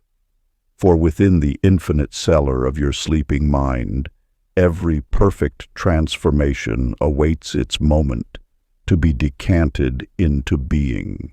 Just as Aaron's most miraculous vintages emerge through midnight communion with the eternal grape before taking physical form, your greatest evolutions may manifest not through forced ripening, but through the master vintner of your dreaming mind, who ages reality as easily as time ages wine. Chapter 24. The Mirror Maker's Reflective Dreams. In the hidden valleys of ancient Kashmir, where mountain mists wove secrets into silver, mirror maker Tiffany Rodriguez discovered that true reflection came not from polished metal, but from the luminous surfaces that appeared only in dreams. While other artisans crafted mirrors to show what was, she learned to create looking glasses that revealed what could be. "The truest mirrors," she would say, running her fingers across a peculiar quicksilver surface that seemed to ripple like moonlit water, "reflect not merely faces, but the infinite possibilities that dance behind our eyes when we dream." Her fame spread after crafting a mirror that showed not age, but ageless wisdom, not flaws, but flowering potential. When questioned about her methods, Tiffany would smile and gesture to the strange way her workshop's mirrors seemed to whisper at midnight, their surfaces moving like liquid starlight. "Common craftsmen," she explained, arranging 7 peculiar mirrors in a septagonal pattern, "polish metal until it shows the physical world. But the true mirror maker must learn to smooth the surface between reality and dreams, where all potential already exists." One misty dawn, a wandering sage witnessed her secret. Instead of working with traditional tools, Tiffany sat in perfect stillness before an unfinished mirror, her consciousness becoming one with the reflective void. Where her dream-polished awareness touched raw metal, it would spontaneously transform into surfaces that showed not what was, but what longed to be. "First, we must understand," she whispered, her spirit merged with the eternal reflection, "that every soul's perfect image already exists in the infinite mirror. Our task is not to create beauty, but to dream ourselves awake to the reflection that already shines. You too can craft these mirrors of possibility. Practice this midnight reflection ritual. First, before sleep, hold any reflective surface and declare, 'I am the living mirror where potential reveals itself.' Second, as you drift toward dreams, imagine your consciousness becoming a sacred-looking glass where all possibilities gather. Third, let your sleeping mind become the master polisher, revealing the luminous truth behind physical appearance. The deepest reflection, Tiffany would teach those seeking self-knowledge, lies not in seeing what is, but in becoming the living mirror through which all potential naturally reveals itself. Practice this ritual for 7 nights, observing how your dream-polished awareness begins reflecting new possibilities in your waking life. For within the infinite mirror of your sleeping mind, every perfect reflection already exists, waiting only for your inner eye to recognize it. Just as Tiffany's most miraculous mirrors emerged through midnight communion with the eternal reflection before taking physical form, your clearest vision may appear not through outer observation, but through the master mirror maker of your dreaming mind, who reveals truth as easily as dawn reveals day. Chapter 25. The Timekeeper's Eternal Clock. In the mist-shrouded temples of ancient Tibet, where moments flowed like water through sacred mountains, Timekeeper Sean Morris discovered that true chronology existed not in mechanical measures, but in the eternal rhythms that pulsed only through dreams. While other keepers tracked earthly hours, he learned to attune to the cosmic heartbeat that orchestrated all perfect timing. "The truest clock," he would say, adjusting a mysterious crystalline pendulum that seemed to swing to invisible forces, measures not mortal minutes, but the divine rhythm that dances between what was and what shall be. His legend grew after perfectly orchestrating a complex temple ceremony that unfolded with such precise timing it seemed to bend reality itself. When questioned about his methods, Sean would gesture to the strange way his water clocks flowed in impossible patterns at midnight, defying gravity's ancient laws. "Common timekeepers," he explained, arranging 12 peculiar hourglasses in a circle that seemed to pulse with inner light. "Count merely passing moments. But the true chronologist must become one with time's eternal dance." One windless night, a traveling sage witnessed his secret. Instead of monitoring his instruments, Sean sat motionless before his timekeepers, his consciousness merging with the cosmic flow itself. Where his dream-aligned awareness touched ordinary time, reality would spontaneously synchronize with destiny's perfect rhythm. "First, we must understand," he whispered, his essence flowing with the eternal current, "that every soul's perfect timing already exists in the infinite now. Our task is not to chase time, but to dream ourselves awake to the rhythm that already beats. You too can master this sacred synchronization. Practice this midnight chronology ritual. First, before sleep, place your hand over your heart and declare, 'I am the living timekeeper of perfect unfolding.' Second, as you drift toward dreams, imagine your consciousness becoming a sacred chronometer where all moments align in harmony. Third, let your sleeping mind become the master clock, conducting reality's symphony with flawless timing. The deepest mystery, Sean would share with those seeking to perfect their timing, lies not in measuring time, but in becoming the eternal moment through which all things naturally orchestrate themselves. Practice this alignment for 7 nights, observing how your dream-tuned awareness begins conducting your waking life. For within the infinite clockwork of your sleeping mind, every perfect moment already exists, waiting only for your inner chronologist to strike its bell. Just as Sean's most miraculous timings emerged through midnight communion with the eternal rhythm before taking physical form, your perfect synchronization may manifest not through outer scheduling, but through the master timekeeper of your dreaming mind, who conducts destiny as easily as dawn conducts day. Chapter 26. The Dream Merchant's Nocturnal Market. In the shifting shadows of ancient Alexandria's floating markets, where reality and illusion danced like silk in the wind, merchant Amber Scott discovered that true commerce happened not in daylight bazaars, but in the mysterious marketplace that opened only in dreams. While other traders dealt in earthly goods, she learned to exchange limitations for possibilities in the night's invisible souk.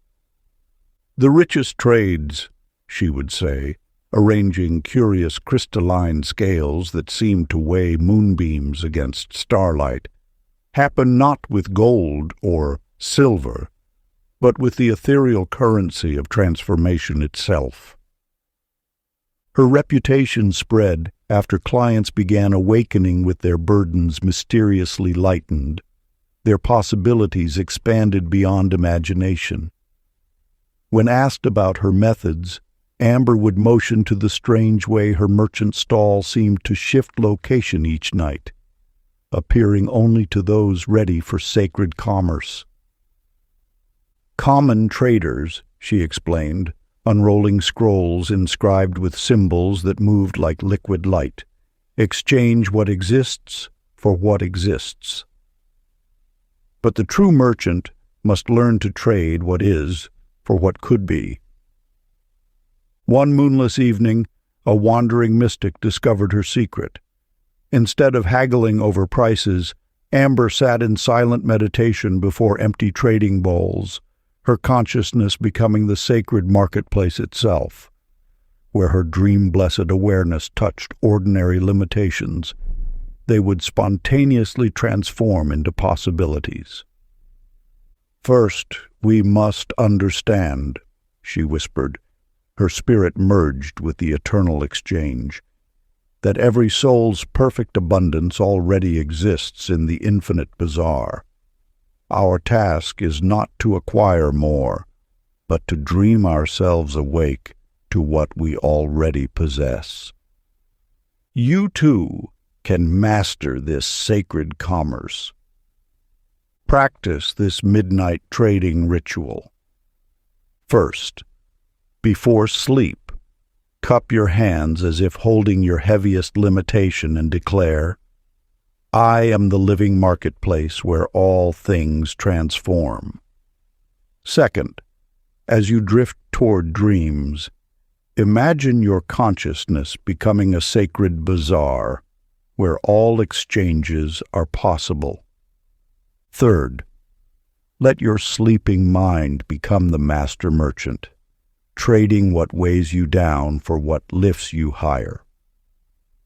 The deepest transaction, Amber would reveal to those seeking inner wealth, lies not in outer exchange, but in becoming the eternal marketplace through which all things naturally transform. Practice this commerce for 7 nights, observing how your dream-traded limitations begin transforming in your waking life. For within the infinite bazaar of your sleeping mind, every perfect exchange already exists, waiting only for your inner merchant to strike the deal. Just as Amber's most miraculous trades emerged through midnight communion with the eternal marketplace before taking physical form, your greatest transformations may manifest not through outer transactions, but through the master merchant of your dreaming mind, who trades reality as easily as dawn trades darkness for light. Chapter 27. The Echo Reader's Whispered Truths.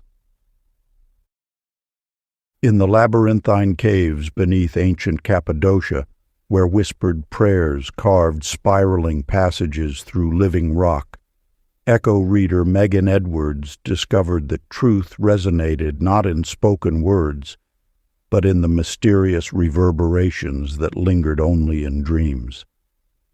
While others heard mere echoes, she learned to decode the sacred messages hidden between sound and silence. "The deepest truths," she would say, placing her ear against a peculiar limestone chamber that seemed to whisper ancient wisdom, "speak not through our voices, but through the eternal echoes that ripple through the chambers of night." Her insight spread after interpreting echoes that revealed forgotten memories and future possibilities. When questioned about her methods, Megan would tap the cave walls in curious patterns, showing how certain rhythms would return transformed, carrying messages from beyond ordinary knowing. "Common listeners," she explained, arranging 7 hollow reed tubes in a spiral pattern, "hear only what bounces back. But the true echo reader must learn to perceive the whispers between the whispers, where all wisdom already dwells." One starless evening, a wandering mystic witnessed her secret. Instead of straining to hear physical sounds, Megan sat in perfect stillness within her sacred chamber, her consciousness becoming one with the eternal echo. Where her dream-attuned awareness touched ordinary vibrations, they would spontaneously reveal their hidden meanings. "First, we must understand," she whispered into the resonant void, "that every soul's perfect wisdom already exists in the infinite echo. Our task is not to create understanding, but to dream ourselves awake to the truth that already reverberates. You, too, can decode these sacred whispers. Practice this midnight echo ritual. First, before sleep, cup your hands around your ears and declare, "I am the living chamber where all truth reveals itself." Second, as you drift toward dreams, imagine your consciousness becoming a sacred cave where all whispers carry meaning. Third, let your sleeping mind become the master interpreter, revealing the wisdom hidden between ordinary thoughts. The deepest comprehension, Megan would teach those seeking inner knowing, lies not in hearing what is said, but in becoming the eternal echo through which all truth naturally reveals itself. Practice this ritual for 7 nights, observing how your dream-tuned awareness begins decoding messages in your waking life.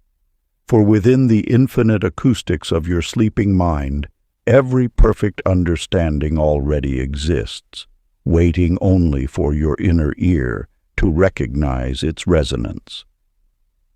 Just as Megan's most profound interpretations emerge through midnight communion with the eternal echo before taking conscious form, your clearest insights may arise not through outer listening, but through the master echo reader of your dreaming mind, who decodes truth as easily as dawn decodes darkness. Chapter 28. The Shadow Painter's Light Portraits. In the sun-drenched valleys of ancient Petra, where rose-colored cliffs held secrets older than time, master painter Jeremy King discovered that true portraits emerged not from pigments mixed by day, but from the mysterious interplay of light and shadow that revealed itself only in dreams. While other artists captured mere appearances, he learned to paint the luminous essence that dwelled within all beings. "The truest portrait," he would say, mixing strange powders that seemed to glow with inner radiance, "reveals not how someone appears, but the light they have yet to become." His reputation grew after subjects discovered their portraits slowly transforming, revealing ever more radiant versions of themselves as days passed. When questioned about his techniques, Jeremy would gesture to the curious way his paintings seemed to shift in moonlight, showing possibilities that existed beyond physical form. "Common painters," he explained, arranging crystals that cast impossible shadows across his canvases, "capture what the eye perceives. But the true artist must learn to paint from the palette of potential itself." One twilight hour, a wandering sage observed his secret. Instead of wielding brushes, Jeremy sat motionless before blank canvases in his shadow-filled studio, his consciousness merging with the eternal light that casts all forms. Where his dream-guided awareness touched ordinary shadows, they would spontaneously reveal the radiance hidden within. "First, we must understand," he whispered, his essence flowing with the formless light, "that every soul's perfect portrait already exists in the infinite gallery. Our task is not to create beauty, but to dream ourselves awake to the masterpiece that already shines.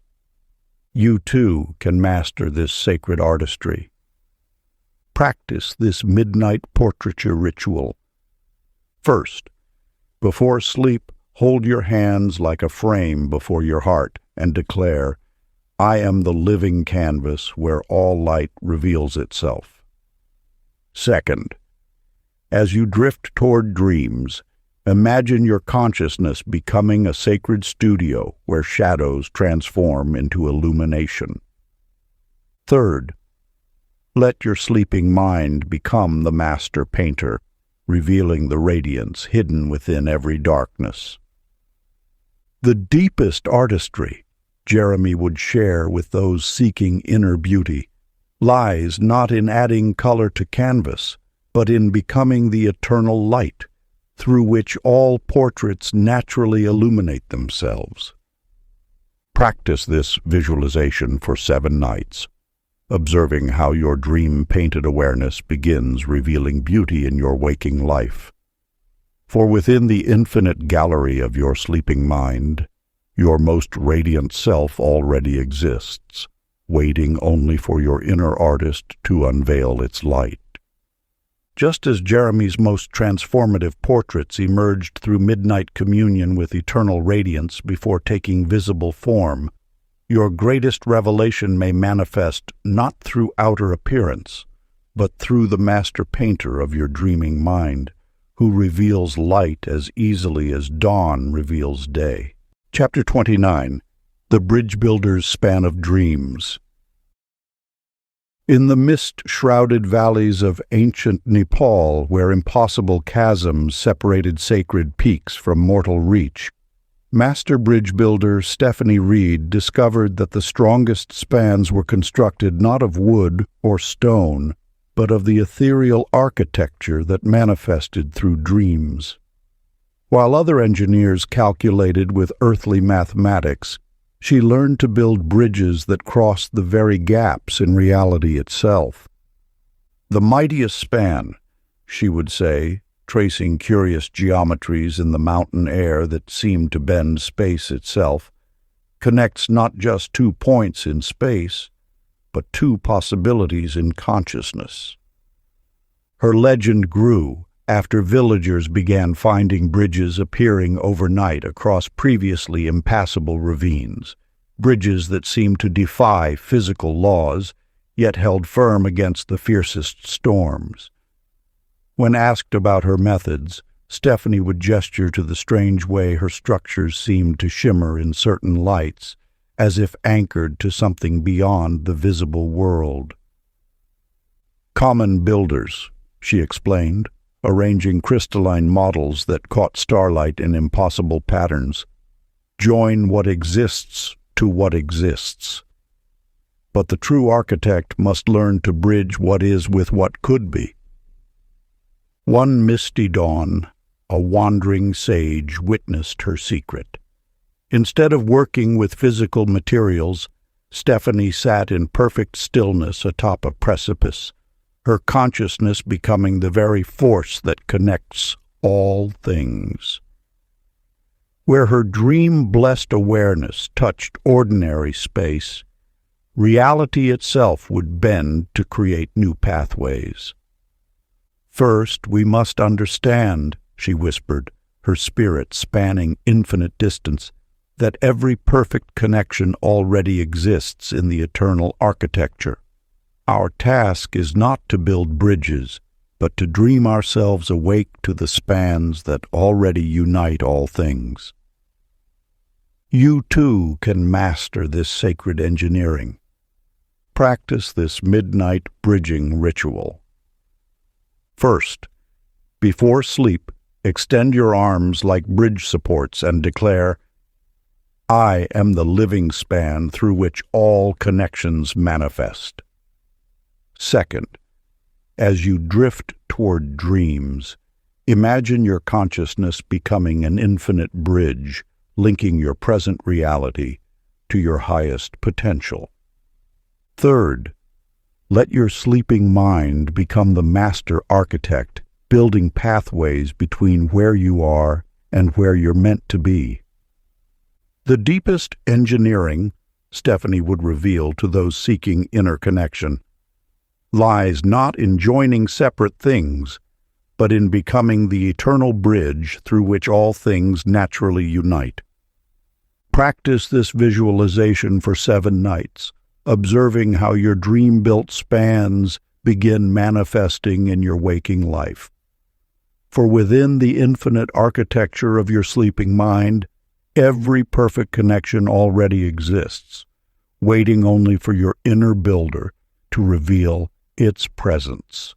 Just as Stephanie's most miraculous bridges emerged through midnight communion with the eternal blueprint before taking physical form, your greatest connections may manifest not through outer construction, but through the master architect of your dreaming mind, who spans realities as easily as dawn bridges night and day.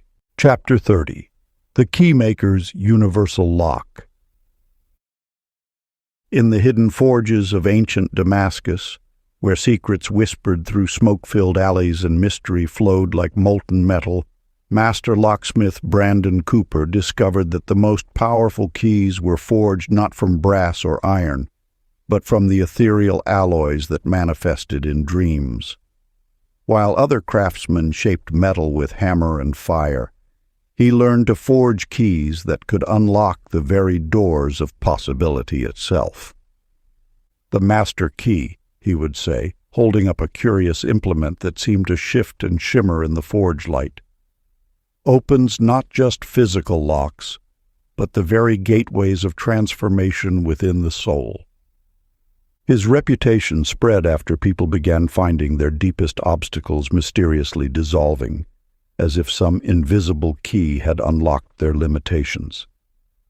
When questioned about his methods, Brandon would demonstrate how certain keys seemed to vanish in direct light, existing only in the spaces between shadows.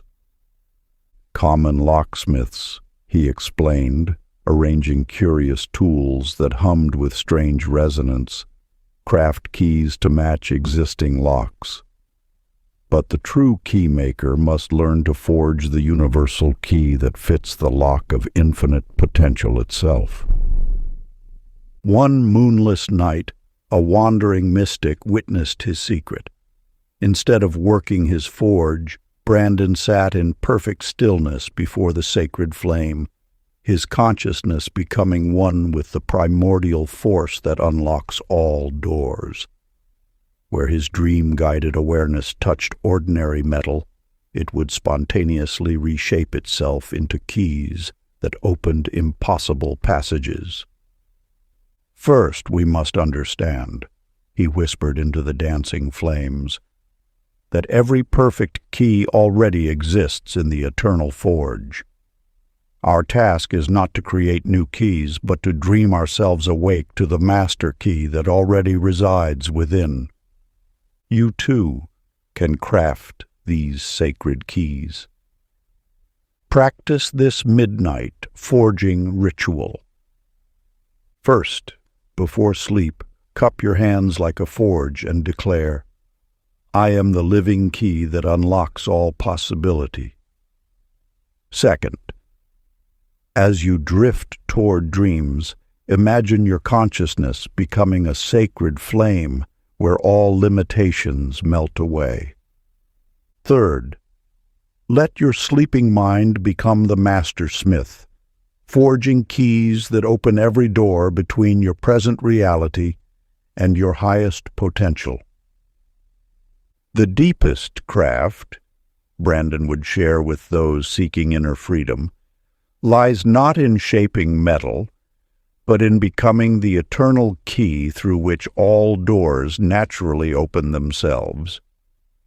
Practice this visualization for 7 nights, observing how your dream-forged keys begin unlocking doors in your waking life.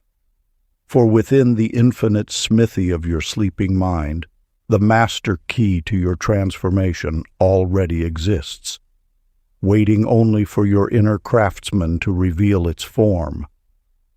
Just as Brandon's most powerful keys emerged through midnight communion with the eternal blueprint before taking metallic form, your greatest breakthrough may manifest not through outer effort, but through the master locksmith, of your dreaming mind, who opens doors as easily as dawn unlocks the day. If you enjoyed this audiobook, I created a free ebook version for you. You can download it using the link in the pinned comment. Conclusion.